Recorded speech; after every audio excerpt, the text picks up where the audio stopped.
So Arsenal nil, Liverpool nil. Liverpool have taken 4 points off of Arsenal this season, and in both games, Arsenal have not even tried to win them.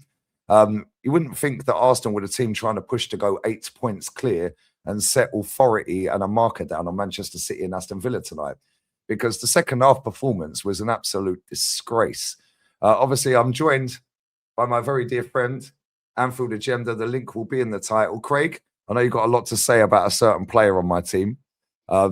Before you say that, hype the video, like the video, make sure you sub to him.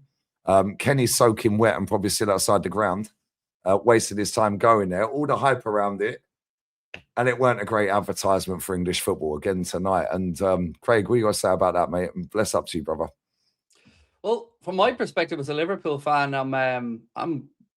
it's probably one of the proudest I've been after a scoreless draw in a game of football, because I wasn't expecting much coming into this, as we spoke on my channel about it, and I was fearing the worst. I never thought we'd get a pasting, but I did think we were likely going to lose it. To see you lot not have a shot in the second half till the 82nd minute, I don't blame you for your frustration. I don't blame any Arsenal fans for their frustration. We'll get in to talk about more of the ins and outs of the game in a moment, but I just want to highlight the Martinelli incident. And to any Arsenal fans watching, I've nothing but the height of respect for your club, but that lad's a toe rag. And let me explain why before people jump in the comments. I'm all for not knowing if he's seriously injured or not. Okay, fair enough. But look at the context of the situation. A guy clears the ball and goes down with nobody within 5 yards of him. Time wasting for what? We don't need the time wasting the game. The game is going in the direction we wanted it to. Martinelli comes over and flings the ball at him first. Fair enough. Then he tries to drag him off the pitch. Now, for one professional footballer to see another professional footballer seriously injured, knowing he is, because at that point, I can get the ball throwing thing. I don't agree with it, but I can at least understand he might not have known. The few seconds to have passed, and you can see the wincing and pain. And we both know, Lee, we've watched football long enough. It's those innocuous ones that are usually the ones that are worrisome. Like, if that had been a collision and Bradley was on the ground, I'd have totally gotten Martinelli trying to say, get up, man. Come on, get up. You're wasting time. But for one pro to see another pro wincing and pain like that when nobody was near him, I cannot condone it for 1 second. I love all of the Arsenal fan base, you to bits. I've nothing but respect for your club. I can't let that one go, mate. I can't. It's scumbag behaviour. No, listen, I hear it. And listen, me and Ola, like I said, we're sat in the watch along. We're obviously watching from a TV screen. So we were like, we see Frimpong in the first half. Yeah, laying in the penalty box for about 3 minutes. And then all of a sudden he's back on the pitch, ball comes, he's running. Saka rolling around, limping and limping and limping. Ball comes, now he's running around. So for us, our end, as Arsenal fans, we're like, just get him off the pitch. Yeah, because we don't know the extent of it. But we're watching on mute as well. So we don't know whether he was hurting, screaming, agony. You can see he's rolling around. But the player's next to him, I'm watching it back, and apparently he's dislocated his kneecap, and hopefully he has a speedy recovery, yeah? I've never done that. Somebody in my chat said it's horrific, yeah? And that's coming off of the back of 2 previous injuries this guy's had. Hopefully he's all right, yeah? But I'll be honest, yeah? Martinelli should be fucked off for that. Yeah, and whether that be the club fine him, obviously the FA ain't going to get involved. They're weak anyway. Yeah, the Premier League won't get involved this finance as well. Yeah, our club should fine him for that. Because, like you said, he's a professional footballer. If he can hear, and they're probably talking at the same time as well. We just couldn't see it or hear it. Yeah, I'm sorry, mate. Yeah, he should get a week's wages fine for that. And listen, I'll hold my hands up, Craig. You know I'm not a liar, innit? I'll just say what I say. Yeah, we were sat there saying, push him off the pitch. Fuck off. We need to win the game. Yeah, so we thought he was time wasting. When you look back at the replays after we said that, yeah, he caught he done his ankle. So I'm like, why is he holding his knee? Yeah. But then when he's gone over in his ankle, it's twisting here as well. So I hear it, man. I hear it. It's just one of those, you know, fans are fans. But for me, what gets it, it's one pro to another pro. And that's what really wound me up. Like the things you were talking about in the first half, actually, ironically, over on my channel, when Frimpong was down and you guys were playing on, I was like, that's their right to play on. It's not a head injury, crack on. Same when it was vice versa, by the way, when I think Martinelli was down and then Saka got a ball to the face eventually, I think it was, that stopped the game. But I was even saying that, play on, lads, crack on. Unless the ref stops it, it's a head injury, you be you. So I totally understand the Frimpong thing when he was on the ground. I would have played on. I've no problem with that. It's just one pro to another. And look, I understand the frustration in Martinelli, but if I'm an Arsenal fan today, my frustration is being aimed squarely at Mikel Arteta, because once again he's proven an inability to show that you were the best team in the league. Now you're probably gonna win the league, and you will deserve to win the league, like I've said before. But he's not doing it in a manner that's in any way convincing, is he? In these big head-to-head games, man. Like last year, 2-1 up, and he had Martinelli running to the corner flag with 11 minutes to go, and we got an equaliser. Yeah, look, I think you'll win the league, and you'll deserve to win the league. But that was a lot easier for us today than I was expecting. Mate, I've watched, obviously not as much as you with Liverpool, but I've watched quite a lot of Liverpool this season. I was fuming with that second half. Me and Ola were ripping our hair out. It's like, how do you twist up Kirkes in the first half with Saka, who I thought played pretty well, really well in the first? That was probably the best 25 minutes he's played all season. Yeah, you got Trossard. Kind of lucky he didn't get sent off, because he was giving it all to Bertie to the ref after he'd been booked already. Yeah, so I was like, maybe we should get him off here just in case he loses his head. Right? Declan didn't really feature in the first half, apart from having a dig at Van Dijk. And our captain was spineless yet again, hiding all game. Zubimendi hit and miss yet again. Yeah, I actually thought we'd come out in the second half and say, right, they've offered nothing. We've got them on toast down the wings. Let's go for it. And all he done was sit 40 yards out, midway in our half, not even trying to press you. Yeah. And yes, you had no shots on target. We had no shots at all for 42 minutes or 41 minutes plus the 2-minute stoppage time in the first half. Then all of a sudden we have 3 shots in 3 minutes at the end of the game. And it looks like, oh, we tried. This is the history of this manager, Craig. Yeah, that was a marker stamper right there. Yo, Man City, bugger off. We're winning this. And instead, at one point, I won't just blame Arteta. At one point, he was waving them up the pitch. He was going, get up the pitch. And they weren't doing it. So I blame the players as well, because at some points, you know it when you've had Salah. Yeah, like obviously you didn't have him today. Salah will win you a game out of nothing, and he'll just ignore the manager. Yeah, you've had it with Fernando Torres and all the other ballers you've had in the club over the years. Yeah, same with us. Yeah, ignore what he's saying. We're winning today. Instead, both of them things combined. I'm not screaming and shouting because I've seen it before, Craig. But that is why I don't trust this. Saka looked well angry coming off that pitch that he was being substituted. Well, he's probably lost his £100,000 bonus by not scoring. So, because if Zubimendi had left it, he had a tap in. I remember the chance you're on about. Yeah, Zubimendi took a heavy touch and it went behind for a goal kick. But yeah, if he steps over that, game weren't great though. I'll be honest with you, Craig. Yeah, like the biggest highlight of that game was probably the beginning of it, with all the holding up and the show at the beginning. Yeah, all the handbags and all that when it was all kicking off. The game was crap. Let's be real. The quality of that game was poor today. Yeah, people are blaming it on the rain when it's raining for both teams. Yeah, people are blaming it on the storm and all of that. Craig, that's not a great advertisement for English football. And this is why I have doubts on this manager, because every single time you can make a stamp and make a marker, he does that.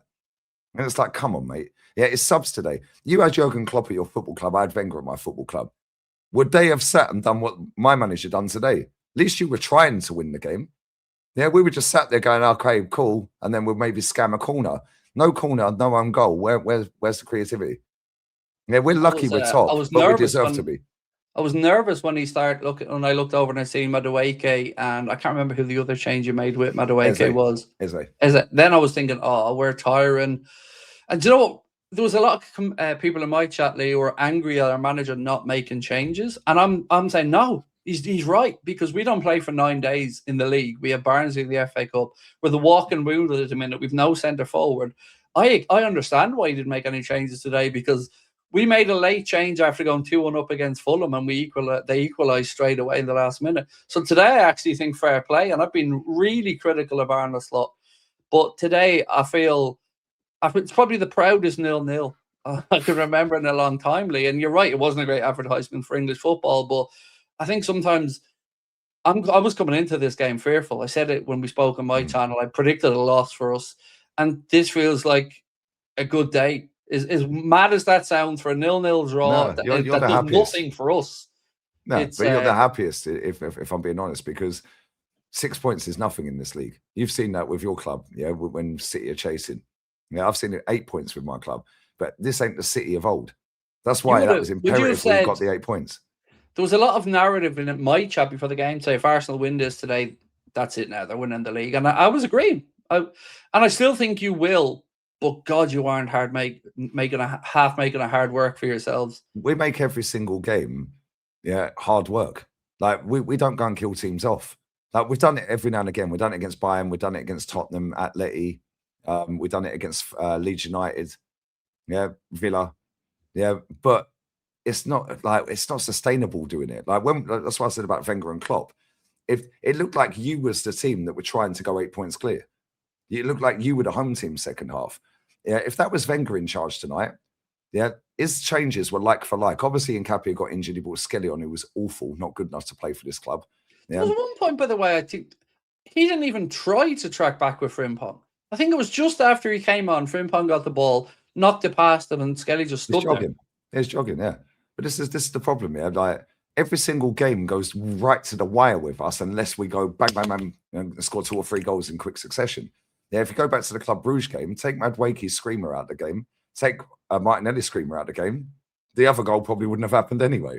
Yeah, and if they had a striker that could finish, they probably would have got something anyway. Yeah, every single game goes right to the wire. And this is why I'm cautious with this manager, because we have got a great chance to win it. And I really hope he does win it. Yeah, because I'm bored of crying about this club, Craig. I'm bored of it.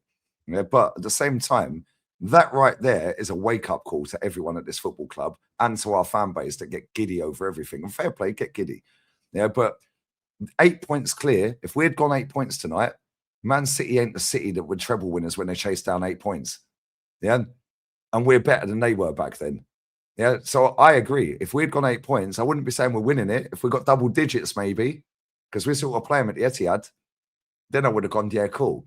But to do that cowardly second half performance is a shambles to me.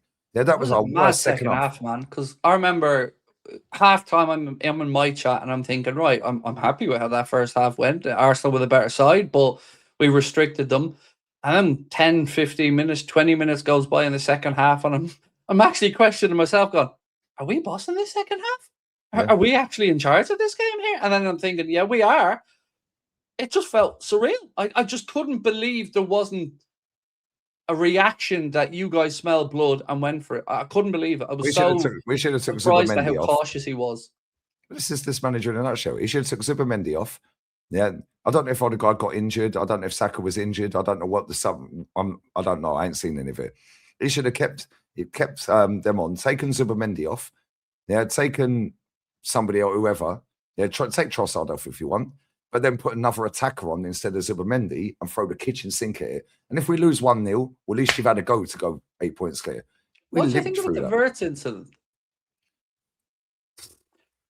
I can see why it wasn't given, but Anthony Taylor's the Arsenal ref, Craig. So I'm just very confused by the whole situation, because I'm trying to think of a context as to the only thing I can think of is had he knocked it too far ahead of him, Wirtz was it going out of play, but it does, like, at first I thought that Trossard got a touch on the ball, so I thought, not Trossard, and then I seen the replay. I was like, no, it was a penalty. It was a penalty. It was certainly worth a look, I think, like. Yeah, well, they did, but at the same time, yeah, this is why I don't cry about refs all the time. Yeah, I know a lot of fans cry about refs. They're crap for everyone. Yeah, they're rubbish for everyone. That referee is an Arsenal ref. Yeah, he's won us 2 FA Cups against Chelsea. Right? Yeah, he sent Caicedo off for Chelsea when we played him the other week. Yeah, but at the same time, yeah, even if you got that penalty, it wouldn't have made a difference whether you'd scored the penalty, sorry, or not scored the penalty. Yeah, because we were poor, Craig. Yeah, does that look like a team that really wanted to go and stamp authority tonight? Because to me, it didn't, and that's why I don't think we win the league still. Man City have got the only time I was nervous was the last corner. That was it. It was the only time in the game I really felt nervous. He should have scored, man. He should have scored. Yeah, I looked at it and I actually thought it was in at first. I thought, how are you letting Gabriel pull away to the back post? And then I see he's getting his head in it, and I'm thinking, oh shit. If that was you didn't give us a corner on Declan's side. If it was on Declan's side, we win 1-0. Yeah, we would have won 1-0 on Declan's side. And the teams have sussed that corner on Declan's side, so they're trying to get it out for a throw-in or push you over the other side. Yeah, because they know Saka and Madueke's and Odegaard's delivery ain't as good as Declan's. Declan whizzed the ball across the box, and our striker was a statue. That's Erling Haaland, it's 1-0. But It's what it is, man. Listen, a draw was probably fair in the end, but it is what it is, man. I wish you all the best for the season. I think you'll get top 4. And I ain't ruling you out Champions League either yet, by the way. Yeah, you got heritage in that competition, and you know the league's dusted. So don't think you ain't winning something this season. I don't know what to expect, man. I'm hoping for the best. I keep my fingers crossed. Like I said to you the other night, removing the emotion of tonight's game from both of us, you've been the most consistent team in the league this year. I think you go on to win it. And celebrate it if you do and enjoy it. And don't let anybody, Arsenal fans, and I mean this, don't let anybody tell you it's because it was a crap league or any of that stuff. Not your problem. Same way it wasn't my problem last year when we won it. You win it. If you win it, fair play, celebrate it, enjoy it. And I'll be on here with Lee congratulating you for it.